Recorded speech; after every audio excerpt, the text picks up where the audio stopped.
Di tengah situasi bangsa yang sedang menghadapi krisis kesehatan dan keterpurukan ekonomi akibat pandemi COVID-19, Indonesia tidak perlu menambah beban sosial dengan memercikkan riak-riak politik yang dapat menimbulkan krisis politik, memecah belah keutuhan bangsa, dan mengoyak persatuan nasional. Yang soal pasal 7 itu yang cukup dikritisi oleh banyak pihak dari Pancasila, kenapa menjadi Trisila dan Ekasila? Itu kan artinya apakah juga bisa dikatakan sebuah bentuk downgrade terhadap Pancasila?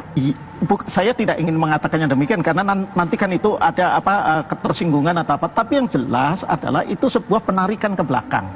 Ya, yang itu mestinya sudah selesai dengan tanggal 18 Agustus 1945 itu, yang seperti dikatakan Bang Refli itu tadi. Kalau sudah selesai, kenapa kita masukkan ke dalam draft begitu ya, dimasukkan kalau oleh... itu harus tanya sama yang usul dong. Waktu itu katanya yang usul siapa? Yang usul kan DPR. DPR kan banyak yang usul siapa nih? RUU itu kan inisial usulan dari beberapa anggota DPR ya, yang memang itu dari teman-teman fraksi PDI Perjuangan.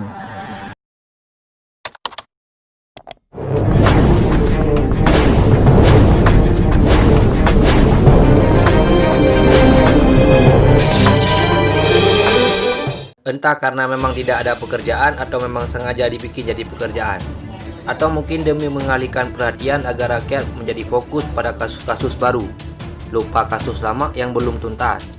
Maka duet parlemen dan pemerintah terus menciptakan skenario sandiwara demi kepentingan-kepentingan dan rencana-rencana mereka yang lain.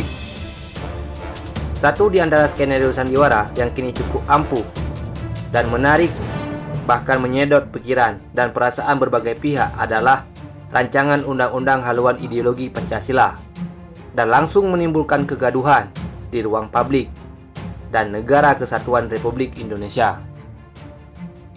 Dalam naskah akademik halaman 59 tertulis, RUU HIP dibuat sebagai pedoman bagi penyelenggara negara dalam menyusun dan menetapkan perencanaan, pelaksanaan, dan evaluasi terhadap kebijakan pembangunan nasional, baik di tingkat pusat maupun tingkat daerah, yang berlandaskan pada nilai-nilai Pancasila. Sementara dalam halaman 96, RUU HIP juga dianggap layak dirancang karena hingga saat ini belum ada peraturan perundang-undangan sebagai landasan hukum yang mengatur haluan ideologi Pancasila untuk menjadi pedoman kehidupan bermasyarakat, bernegara, dan berbangsa. Atau jangan-jangan pembahasan RUU HIP ini adalah proyek besar DPR. Kenapa DPR tidak fokus pembahasan lain yang lebih sakral demi kepentingan rakyat, apalagi situasi dan kondisi negara sedang seperti ini? Mulai dari angka pengangguran dan lain sebagainya. Ramai yang membicarakan bahwa yang usul Pancasila menjadi Trisila dan Ekasila adalah PDI Perjuangan. Sementara pihak PDI Perjuangan membantah dengan mengatakan itu usulan DPR. Kemudian, salah satu anggota DPR dari fraksi P3 dalam sebuah program acara dua sisi yang ditayangkan oleh TV One mengatakan pengusul utama dari fraksi PDI Perjuangan.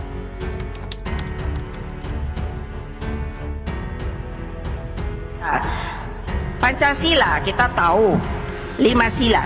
Jika dipras, maka dia akan menjadi Trisila.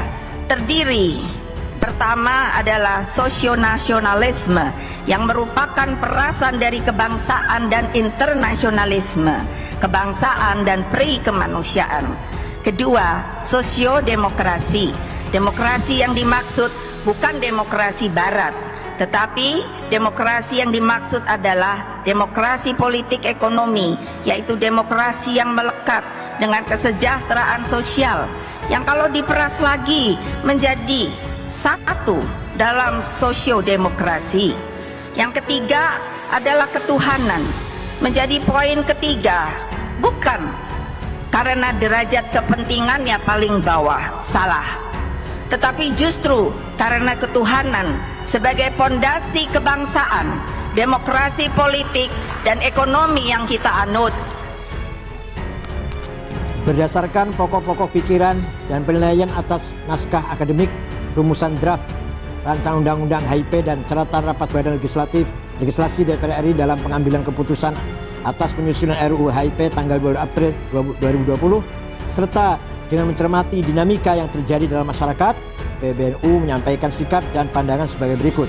1. Pancasila sebagai kesepakatan final tidak membutuhkan penafsiran lebih luas atau lebih sempit dari penjabaran yang sudah dituangkan dalam pembukaan Undang-Undang Dasar 1945 beserta situasi batin yang menyertai rumusan finalnya pada tanggal 18 Agustus 1945. 2. Rancangan Undang-Undang HIP dapat menguak kembali konflik ideologi yang bisa mengarah kepada krisis politik. Anyaman kebangsaan yang sudah dengan susah payah dirajut oleh founding fathers kita bisa koyak kembali dengan rumusan-rumusan pasal rancangan Undang-Undang HIP yang polemis. 3. Tidak ada urgensi dan kebutuhan sama sekali untuk perluas tafsir Pancasila dalam undang-undang khusus. Pancasila sebagai filosofis, Großlag, dan state fundamental norm merupakan pedoman yang mendasari platform pembangunan nasional. Jika dirasakan ada masalah mendasar terkait pembangunan nasional di bidang demokrasi politik Pancasila, maka jalan keluarnya adalah reformasi paket undang-undang bidang politik, legislative review.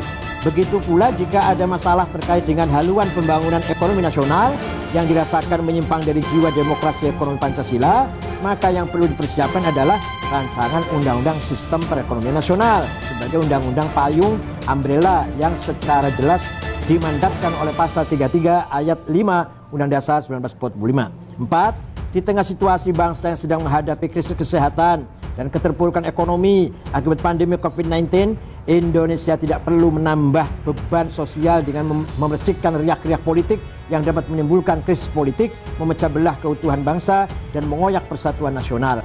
5. Sebaiknya proses legislasi rancangan Undang-Undang HIP dihentikan dan seluruh komponen bangsa memusatkan energinya untuk keluar dari pandemi dan berjuang memulihkan perekonomian nasional.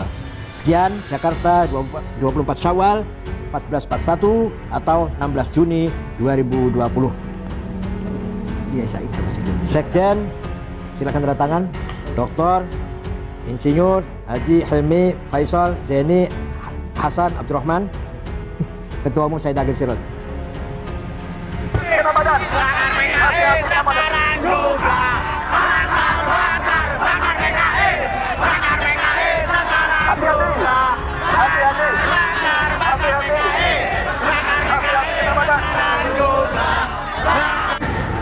Saya sendiri terus terang saja tidak setuju ya dengan rancangan undang-undang HIP ini. Jangankan RUU HIP, BPIP aja saya nggak setuju dari awal ya. Saya termasuk orang yang mengatakan nggak perlu BPIP karena saya katakan kalau Pancasila itu di-captures, dibajak oleh negara, beberapa kali saya mengatakan, maka yang terjadi adalah dia bisa digunakan sebagai alat untuk memukul, bukan merangkul gitu. Yang soal pasal 7 itu yang cukup dikritisi oleh banyak pihak dari Pancasila, kenapa menjadi Trisila dan Ekasila? Itu kan artinya apakah juga bisa dikatakan sebuah bentuk downgrade terhadap Pancasila?